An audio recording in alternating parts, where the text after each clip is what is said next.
শতরূপা আর রেহান মিলে অভিকে তাড়াতাড়ি করে গাড়ি নিয়ে বেরিয়ে যেতে বলে।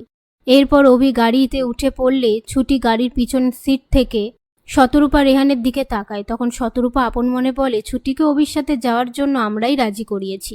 তারপর অভি জোরে গাড়ি চালানোর সময় ছুটি আপন মনে বলতে থাকে, একটু গাড়িটা আস্তে চালানো যায় না?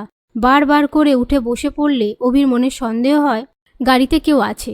এরপর ছুটিকে দেখে নিলে অভি বলে, আপনি এখানে এবারে বুঝতে পেরেছি এই সব মা আর রেহানের প্ল্যান।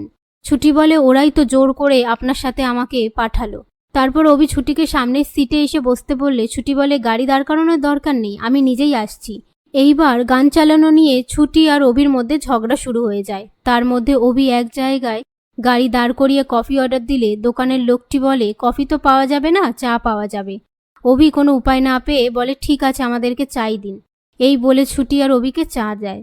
ওদিকে ঝুমকি অভির ঘরে এসে দেখে অভি নেই।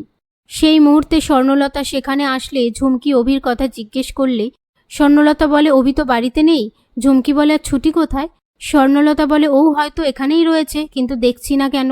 তখনই রেহান আর শতরূপা এসে বলে দেয় অভির সাথে ছুটিও গেছে। একথা শুনে স্বর্ণলতা রেগে গিয়ে শতরূপার সাথে তর্কাতর্কি করতে থাকে। এরই মধ্যে হিরণময় ঝুমকি ফোন করে মানালিকে ফোনটা দিলে মানালি ঝুমকিকে বলে, তুমি এক্ষুনি বাড়িতে চলে এসো।